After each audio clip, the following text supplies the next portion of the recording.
Hi hello అందరికి నమస్తే. నేను మీ జర్నలిస్ట్ రవీందర్. టాపిక్లోకి వెళ్ళడానికి ముందు నాది ఒక రిక్వెస్ట్, మన ఛానల్ ఎవరైనా సబ్స్క్రైబ్ చేసుకోకపోతే కనుక తప్పకుండా సబ్స్క్రైబ్ చేసుకోండి, నాకు సపోర్ట్ చేయండి. టాపిక్ ఏంటంటే, ఇలాంటి న్యాయవాది దొరకడం వైఎస్ఆర్ కాంగ్రెస్ పార్టీ యొక్క అదృష్టం.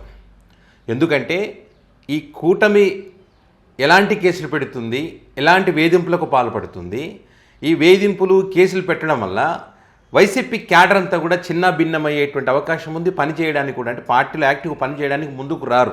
తద్వారా ఏమవుతుంది, పార్టీ నాశనం అయిపోతుంది, పార్టీ భూస్థాపితం అవుతుంది. అంటే ఇక్కడ కూటమి ఏదైతే కోరుకుందో వైసీపీ పార్టీ గురించి, అది సక్సెస్ అవ్వడానికి అవకాశం ఉంటుంది. కానీ ఆ కుట్రలన్నిటిని భగ్నం చేయగల లీగల్ టీం ఉండాలి. అందులో పొన్నవోలు సుధాకర్ రెడ్డి గారు 100కి 200% సక్సెస్ అయ్యారని చెప్పొచ్చు. ఈ కూటమి వచ్చినప్పటి నుంచి దగ్గరగా 270కు పైగా సోషల్ మీడియా కేసులు కేవలం పోస్టు పెట్టారని మాత్రమే. అందులో 100కు పైగా అరెస్టులు. ఈ అరెస్టులు కూడా విచిత్రాలు ఉన్నాయి. న్యాయస్థానమే ఆశ్చర్యపోయినటువంటి సందర్భాలు. ఏంటి ఈ పోస్టు పెడితే కూడా అరెస్ట్ చేశారా, ఏంటి ఈ కేసుకి ఈ సెక్షన్ పెట్టారా, అంటే సుప్రీంకోర్టు హైకోర్టు వీళ్ళు ఏం చెప్పినా కూడా మీకు పట్టదా, మీ తీరు మారదా అని ఎన్నోసార్లు పోలీసులకు హెచ్చరికలు జారీ చేసినప్పటికీ కూడా వాళ్ళలో మార్పు రాలేదు. కారణం ఏంటి అంటే, పైన వాళ్ళు ఎట్లా చెప్తే పోలీసు అధికారులు అది చేయాల్సిన పరిస్థితి వారిది. లేదంటే వాళ్ళు వేరే చోటికి బదిలీ చేయడం, వారిని కూడా రెడ్ బుక్ రాజ్యాంగంలో పేరు లిఖించడం. సో ఈ రకంగా చేస్తూ వచ్చారు.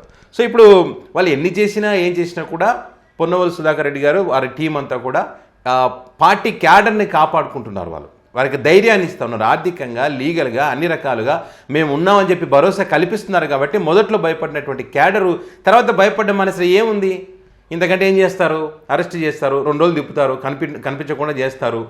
తర్వాత మా లీగల్ టీం ఉంది కదా, ఖచ్చితంగా మమ్మల్ని బయటికి తీసుకొస్తారు కదా, ఏ బొక్కలో దాచిపెట్టినా కూడా వైఎస్ఆర్ కాంగ్రెస్ పార్టీ వదిలిపెట్టడం లేదు కదా, అన్ని రకాలుగా అన్ని వనరులను వాడుకుంటుంది కదా అని చెప్పి క్యాడర్ కూడా ధైర్యంతో న్యాయ పోరాటం చేస్తూ ఉంది. అంటే ఈ కూటమి యొక్క తప్పులను ప్రశ్నిస్తూ ఉంది, సోషల్ మీడియా వేదికగా అనుకోండి, డైరెక్ట్గా అనుకోండి. సో ఈ క్రమంలో జరిగినటువంటి కొన్ని పరిణామాలు చూస్తే, ఇక్కడ ఏదైతే పూడి శ్రీహరి అండ్ అదేవిధంగా గిరీష్ కుమార్కి సంబంధించి కోర్టులో ట్విస్ట్ చోటు చేసుకుంది. అది కూడా వైసీపీ లీగల్ టీం పర్ఫెక్ట్గా తమ వాదనలు వినిపించడం ద్వారా సో వాళ్ళ కుట్రలు భగ్నం చేసినట్టే అనుకోవచ్చు. ఇక్కడ మీ అందరికీ తెలుసు, ఈ పూడి శ్రీహరి, ఈ గిరీష్ కుమార్ అసలు వీరిద్దరికి సంబంధమే లేదు. మరి సంబంధం లేనప్పుడు ఇద్దరిని A1గా A2గా ఒకే కేసులో ఎలా పెట్టారంటే అదే ఆశ్చర్యం అనిపిస్తుంది అనమాట. విచిత్రాలు అంటే ఇవే. ఇక్కడ ఏం చేశారు, ఇక్కడ పూడి శ్రీహరి అనే వ్యక్తి టార్గెట్, వైఎస్ఆర్ కాంగ్రెస్ పార్టీ ప్రధాన కార్యదర్శి. సో అప్పుడు ఏం చేశారు, ఇక్కడ గిరీష్ కుమార్ అనే వ్యక్తిని ఏదో సోషల్ మీడియా వేదికగా పోస్ట్ పెట్టారని అరెస్ట్ చేశారు కుప్పం పోలీసులు. సో ఆ వ్యక్తి అరెస్ట్ చేసిన తర్వాత ఆ వ్యక్తి చెప్పాడని చెప్పి పూడి శ్రీహరిని అరెస్ట్ చేశారు. పాపం పూడి శ్రీహరికి తనకు అర్థం కాలేదు, ఏ కేసులో ఎందుకు తీసుకుపోతున్నారు, ఏ పోస్ట్ పెట్టారని అర్థం కాలేదు. తను అప్పటికీ చెప్పాడంట, నేను ఏ కేసు ఎక్కడ సోషల్ మీడియా వేదిక నేను తప్పుడు పోస్ట్ పెట్టలేదు, అసలు నా అకౌంట్లోనే పోస్ట్ పెట్టలేదు, ఎట్లా అరెస్ట్ చేశారని. లేదు ఇట్లా పలానా వ్యక్తి చెప్పారని ఆ వ్యక్తిని తీసుకుపోయినారు. సరే తీసుకుపోయిన వాళ్ళు మరి పోలీస్ స్టేషన్కో కోర్టుకో తీసుకువెళ్ళాలి కదా, అది కూడా లేదు. ఎక్కడికి పోయినారో తెలియదు. వీళ్ళు ఫ్యామిలీ టెన్షన్ పడుతుంది కదా పాపం. సో వైసీపీ లీగల్ టీం దృష్టికి తీసుకొస్తే వీళ్ళు మళ్ళీ ఎక్కడున్నారని కనిపెట్టి ఆ టైంలో ఎక్కడెక్కడ తిరిగారని సీసీ ఫుటేజ్ని కూడా బయట పెట్టి హైకోర్టుకు వెళ్ళి ఏబిఎస్ కార్పస్ పిటిషన్ వేసి ఇవన్నీ చేసిన తర్వాత లోపల దాపెట్టిన వాళ్ళు బయటికి రావాల్సి వచ్చింది. ఇక్కడ చూడండి, ఇక్కడ చాలా క్లియర్గా వాళ్ళు బయట పెట్టారు దీన్ని. ఇక్కడ తీసుకెళ్తున్నారు. ఇక్కడ కుప్పం పోలీసులు మట్టిలో వచ్చి తీసుకుపోయినారు. అక్కడ పాప నిజంగా పోలీసులో కాదో కూడా తెలియని పరిస్థితి అక్కడ ఉన్న వాళ్ళు. పూడి శ్రీహరికి కనీసం యూనిఫామ్లో రావాలి కదా, రూల్ ఉంది మఫ్టీలో రాకూడదని. న్యాయస్థానం సుప్రీంకోర్టు చెప్పింది, హైకోర్టు చెప్పింది, మీరు మఫ్టీలో అరెస్ట్ చేయకూడదు అని చెప్పి. పైగా ఈ సోషల్ మీడియా కేసులు అరెస్ట్ చేసేటప్పుడు 35/3 నోటీసులు ఇచ్చి అరెస్ట్ చేయాలి. ఆ నోటీసులు కూడా ఇవ్వలేదు. ఇది సీసీ ఫుటేజ్ ఈ రకంగా బయట పెట్టింది వైసీపీ. ఇది బయట పెట్టిన తర్వాత అప్పుడు స్టేషన్ తీసుకుపోయినారు. ఎవరిని, పూడి శ్రీహరిని తీసుకుపోయి కోర్టుకు మాత్రం గిరీష్ కుమార్ని తీసుకుపోయినారు కోర్టుకి.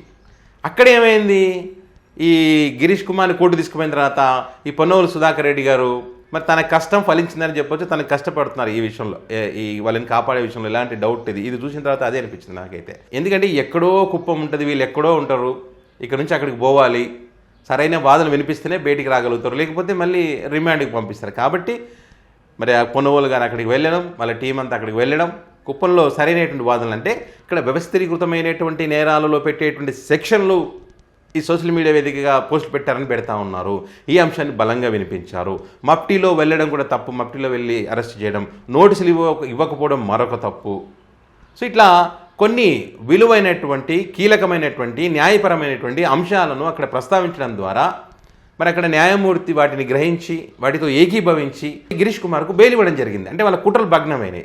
సో ఇప్పుడు ఏమైంది, ఇక్కడ బెయిల్ వచ్చింది కదా, పూడి శ్రీహరిని మళ్ళీ అక్కడ కోర్టు తీసుకుపోతే మళ్ళీ ఈయన కూడా బెయిల్ వస్తుంది కదా అని చెప్పి మళ్ళీ దాన్ని పెండింగ్ పెట్టారు. మళ్ళీ ఈరోజు తీసుకెళ్తారు అనుకుంటా, నాకు తెలిసి ఈరోజు తీసుకెళ్తే కూడా ఖచ్చితంగా బెయిల్ వస్తుంది. ఎందుకంటే అక్కడ పోస్ట్ పెట్టారని చెప్పిన వ్యక్తికే బెయిల్ వచ్చింది, సంబంధం లేని వ్యక్తికి బెయిల్ రాదా, అది వాళ్ళకి తెలుసు. అంటే ఇదంతా ఏంటి, కక్ష సాధింపు, భయపెట్టాలి. బలంగా ఎవరైతే వైసీపీలో పనిచేస్తూ ఉన్నారో, జగన్ గారి కోసం పనిచేస్తూ ఉన్నారో వాళ్ళందరినీ కూడా పని చేయకుండా అడ్డుకునేటువంటి ప్రయత్నం ఈ రెడ్ బుక్ రాజ్యాంగం ద్వారా చేస్తూ ఉన్నారు. ఆ కుట్రలన్నింటినీ మరి వైసీపీ లీగల్ టీం బద్దలు కొడుతున్నటువంటి పరిస్థితులను మనం చూస్తూ ఉన్నాం. ఇక్కడ ఆశ్చర్యం ఏమిటంటే పోస్టులు పెట్టకపోయినా పోస్టులు పెట్టారని చెప్పి అరెస్ట్ చేస్తూ ఉన్నారు. మరి అఫీషియల్ పేజీలో, టీడీపీ అఫీషియల్ పేజీలో వాళ్ళు పెడుతున్నటువంటి పోస్టులు అయితే దారుణంగా ఉన్నాయి. అవి మాత్రం వాళ్ళ కంటికి కనపడవు. మళ్ళీ చంద్రబాబు గారు, లోకేష్ గారు, పవన్ కళ్యాణ్ గారు అసెంబ్లీ సాక్షిగా బయట పబ్లిక్ను చూసి ఇట్లా వేలు తిప్పుతూ జుట్లు చేపెడుతూ ఏం మాట్లాడుతూ ఉన్నారు, తలలు తీసేసి చట్టాలు తెస్తామంటారు, పనికి వాళ్ళ పోస్టులు పెడితే వదిలే ప్రసక్తే లేదని చెప్తారు, వణికిపోవాలా అంటారు, వాళ్ళు మాత్రం పోస్టులు పెడతారు. ఒక్కసారి అవి కూడా చూడండి, ఎందుకంటే జనాలకు తెలియాలి కదా వీళ్ళు చెప్పే నీతులు ఎట్లా ఉంటాయో. టీడీపీ అఫీషియల్ పేజీలో పెట్టినట్టుగా చూడండి, తెలుగుదేశం పార్టీ ఉంది కదా, తెలుగుదేశం పార్టీ అఫీషియల్ పేజీలో పెట్టినట్టు ఇదే గొడ్డలి పార్టీ సిద్ధాంతం, జగన్మోహన్ చేతిలో గొడ్డలి పెట్టి పార్టీకి గొడ్డలి మీద పార్టీ సింబల్ పెట్టి ఇదంతా ఈ రకంగా చేసిగో గొడ్డలిపాటి సిద్ధాంతం హింస, గొడ్డలిపాటి విధానం దాడులు, గొడ్డలిపాటి ఆశయం విధ్వంసం, పార్టీ గుర్తు గొడ్డలి, ఇది వాళ్ళు పెట్టేటువంటి పోస్టులు. ఒక వ్యక్తిని, ఒక పార్టీని ఇంత దారుణంగా ఎవరైనా ఎక్కడైనా పెట్టడం మీరు చూసారా? ఇలా పెట్టొచ్చి ఇది తప్పు కాదంట, వాళ్ళు పెట్టకపోయినా తప్పు చేస్తారని చెప్పి వాళ్ళని అరెస్ట్ చేస్తారు వీళ్ళు. హోమ్ మినిస్టర్ గారు జగన్ గారి గురించే, ఇక్కడ ఈ మినిస్టర్ గారు జగన్ గారి గురించే, మళ్ళీ హోమ్ మినిస్టర్ గారు మళ్ళీ జగన్ గారి గురించి మాట్లాడడం, మొత్తం జగన్ గారిని ఉద్దేశించే. ఇక్కడ చూడండి మళ్ళీ గొడ్డలు పెట్టేసి ఇక్కడ ఆయన గురించి మళ్ళీ కొంచెం అంటే జగన్మోహన్ రెడ్డి గొడ్డలపాటి సిద్ధాంతం అని ఆయన మళ్ళీ వీడియో, మళ్ళీ ఇక్కడ రామనాయుడు గారు వీడియో, మళ్ళీ ఇక్కడ అదే పోస్ట్ పెట్టి మళ్ళీ అదే. ఇది ఈ టీడీపీ యొక్క అఫీషియల్ పేజీలో ఉన్నాయి చెప్తున్నాను నేను. మొత్తం ఇట్లా జగన్ గారికి సంబంధించి ఇక్కడ మళ్ళీ వైఎస్ మృతి వెనక జగన్ హస్తం ఉంది, మళ్ళీ ఇక్కడ ఇదే గొడ్డలు పెట్టేసి ఫ్యాన్కి గొడ్డలి, ఫ్యాన్కి రెక్కలు ఉంటాయి కదా దానికి గొడ్డలు పెట్టేసి ఇక్కడ మొత్తం ఇదే పనే వీళ్ళది, మొత్తం ఇదే పని. మరి ఈ పోస్టులు పెట్టొచ్చా, ఈ రకంగా పోస్టులు పెట్టొచ్చా, అది కూడా అఫీషియల్ పేజీల్లో? మరి వైసీపీ పార్టీ దీనిపైన కూడా లీగల్గా ఫైట్ చేయాలి. వ్యక్తిగత హననాలు చేస్తూ ఉన్నారు, పార్టీ విధానాలను తప్పుడు పోస్టులు పెడుతూ ప్రజలను తప్పుదోవ పట్టిస్తున్నారనే ఈ విషయం పైన కూడా న్యాయస్థానానికి వెళ్ళాల్సిన అవసరం ఉంది. ఎవరు పెట్టినా తప్పే, వైసీపీ పెట్టినా, జనసేన పెట్టినా, బీజేపీ పెట్టినా, టీడీపీ పెట్టినా, ఎవరు పెట్టినా ఈ రకమైనటువంటి తప్పు. కానీ ఏ పార్టీలు పెట్టరు, వీళ్ళు తప్ప ఎవరు పెట్టరు, ఏ పార్టీ వాళ్ళు ఇంత దారుణంగా పెట్టరు. వ్యతిరేకిస్తారు, ఏదైనా ఉంటే విధానాలు విమర్శిస్తారు, కానీ ఈ రకంగా గుడ్డలు పెట్టి అవమానించడం మాత్రం ఎక్కడే లేదు. ఒక టీడీపీ పార్టీలోనే అఫీషియల్ పేజీలోనే చూస్తూ ఉన్నాం. సో ఏదేమైనా కూడా పొన్నోలు సుధాకర్ రెడ్డి గారు తన లీగల్ టీం ద్వారా కూటమి కుట్రలను భగ్నం చేస్తున్నటువంటి తరుణంలో సో చాలామంది ఇలాంటి న్యాయవాది దొరకడం వైఎస్ఆర్ కాంగ్రెస్ పార్టీ అదృష్టమైనటువంటి అభిప్రాయాలను వ్యక్తం చేస్తూ ఉన్నారు. సో ఇది విషయం. మరి దీనికి సంబంధించి మీ అభిప్రాయాన్ని కామెంట్ రూపంలో పెట్టగలరు. Thank you.